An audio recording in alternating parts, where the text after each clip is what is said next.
नमस्कार दोस्तों, मैं हूं आपके साथ रीटा और आप भीमसेना देख रहे हैं। वीडियो आज अलग मुद्दे पर है क्योंकि बात होगी महिलाओं की, उन महिलाओं की जो समाज में थी जब मनुवादियों और ब्राह्मणवादियों ने सबका जीना हराम किया हुआ था। वीडियो का मुद्दा आपको बाद में बताऊंगी, लेकिन अगर आप हमारे चैनल पे नए हैं तो जल्दी से चैनल को सब्सक्राइब कर लीजिए। वीडियो पसंद आएगी और टॉपिक अच्छा लगेगा तो कमेंट सेक्शन में जरूर बताइएगा और लाइक करना मत भूलिएगा। चलिए मुद्दे की बात करते हैं। मनुवाद और ब्राह्मणवाद ने हमेशा से महिलाओं को सताया है, महिलाओं को गुलाम माना है, महिलाओं की आजादी का गला घोटा है। सदियों से अपनी कुंठा में ये लोग हमेशा से हर समुदाय, हर वर्ग के लोगों को प्रताड़ित करते आए हैं। इतिहास में हम तमाम प्रमाण और साक्ष्य देखने को मिल जाते हैं। दलितों के थूकने पर पाबंदी हो या फिर महिलाओं के कपड़े पहनने पर रोक हो, मनुवादियों ने अक्सर अपनी विकृत मानसिकता को प्रदर्शित किया है।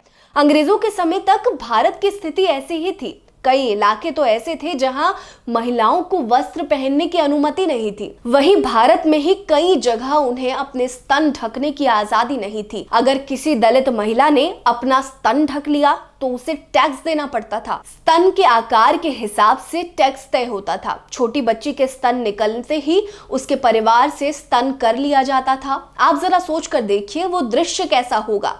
हालांकि इसी के विरुद्ध एक क्रांति की शुरुआत हुई थी जिसने ब्राह्मणवादी मानसिकता को लहूलुहान कर दिया था। आज बात होगी उस मुद्दे की जब स्तन कर से एक क्रांति भड़क उठी थी जिसने हमेशा के लिए दलितों की स्थिति बदल कर रख दी। बात 19वीं सदी की है, यानी आज से करीब 200 साल पहले की। भारत के दक्षिण राज्य केरल में ब्राह्मणवादियों का वर्चस्व था। वर्चस्व ऐसा कि वहां के राजा पर भी उनका सीधा नियंत्रण था।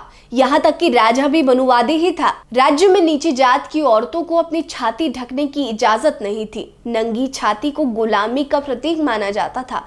यहाँ तक कि उच्च जाति की महिलाओं को भी अपने पति के सामने कपड़े पहनने की इजाजत नहीं थी। देश तो अंग्रेजों का गुलाम था ही, लेकिन दलित समाज ब्राह्मणवादियों का गुलाम था और उच्च जाति की महिलाएं अपने घर में ही गुलाम थी, पति की गुलाम थी। दरअसल स्तनकर त्रावणकोर साम्राज्य द्वारा नादारों, एझावरों और अन्य निम्न जाति समुदायों पर लगाया जाने वाला एक प्रमुख कर था। इस घिनौनी प्रथा का विरोध शुरू हुआ 1813 में। नीची जाति की महिलाओं ने बिगुल फूंक दिया और सड़कों पर उतर आई। उनकी मांग थी कि उन्हें भी कुप्पायम पहनने की अनुमति दी जाए। कुप्पायम एक तरह का ऊपरी वस्त्र होता है जिसे उस समय उच्च जाति की महिलाएं पहना करती थी। स्तनकर के विरोध में उतरी महिलाएं 5 सालों तक अपने हक की लड़ाई लड़ती रही, लेकिन मनुवादी मानसिकता से ग्रसित त्रावणकोर का महाराज तिरुनल राम वर्मा ने 1819 में यह फरमान जारी किया कि दलित औरतों को कपड़े पहनने का कोई अधिकार नहीं है। इस फरमान से दलित महिलाओं को निराशा जरूर हुई, लेकिन उन्होंने हार नहीं मानी।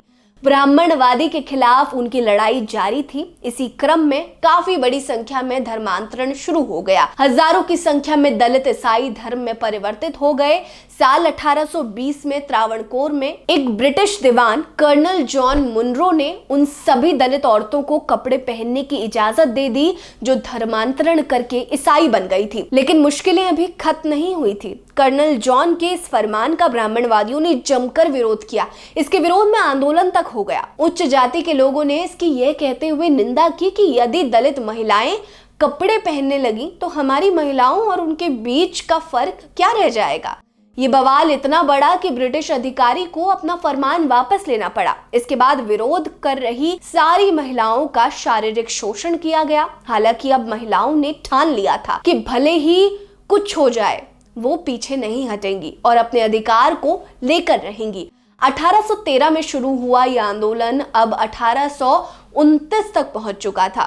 दलित महिलाओं की इस लड़ाई में अब ईसाई औरतों के साथ साथ उच्च वर्ग और अन्य वर्गों की महिलाएं भी उतर गई थी। अब ब्राह्मणवादियों ने इसका ठिकरा ईसाई लोगों के ऊपर फोड़ना शुरू कर दिया। उनका कहना था कि ईसाई हिंदू धर्म को खत्म करना चाहते हैं, इसीलिए ये विरोध कराया जा रहा है। विरोध कर रही महिलाओं को दबाने के लिए मनुवादियों ने हर टंटा अपनाया। जैसे जैसे दलित महिलाओं पर कहर ढाए जाते वैसे ही बगावत और विद्रोह की ज्वाला धधक उठती। यह आंदोलन चलता रहा।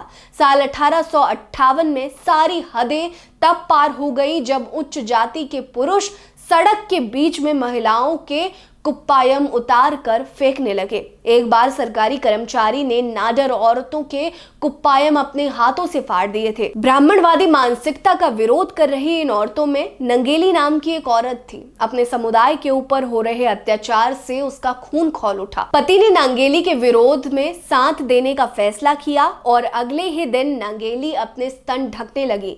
धीरे धीरे ये बात आगे बढ़ती रही कि नंगेली नाम की एक महिला अपनी छाती ढक रही है लेकिन टैक्स नहीं दे रही। फिर क्या था, सरकारी अधिकारी टैक्स लेने उनके घर आ पहुंचे। नंगेली का स्तन मापा गया और टैक्स की डिमांड की गई। इसके बाद नंगेली घर के भीतर गई और चाकू से अपने दोनों स्तन काट कर केले के पत्ते पर लेकर बाहर आई। टैक्स अधिकारियों के होश उड़ गए, वो डर कर भाग गए। इसके कुछ देर बाद ही नंगेली की मृत्यु हो गई। दूसरी ओर जैसे ही आंदोलन कर रही महिलाओं को नंगेली की खबर मिली, विद्रोह व्यापक रूप से पूरे राज्य में फैल गया। अब दलितों ने ब्राह्मणवादियों के मुंह पर कालीख पोतने का फैसला कर लिया था। दलितों द्वारा उच्च जाति के लोगों पर हमला शुरू हो गया।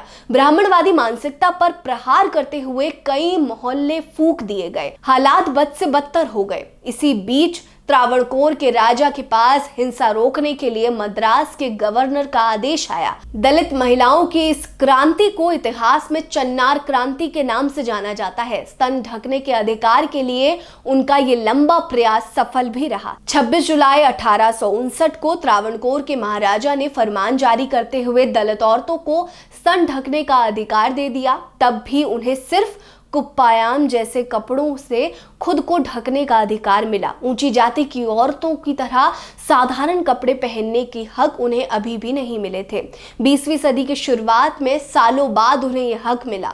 आपको जानकर आश्चर्य होगा कि समाज में अखल जलाने वाली दलित महिलाओं की इस क्रांति को मोदी सरकार ने एनसीईआरटी के स्कूली किताबों से हटवा दिया है। ये वीडियो आपको कैसी लगी हमें कमेंट सेक्शन में जरूर बताइएगा। बने रहिए हमारे साथ। नमस्कार।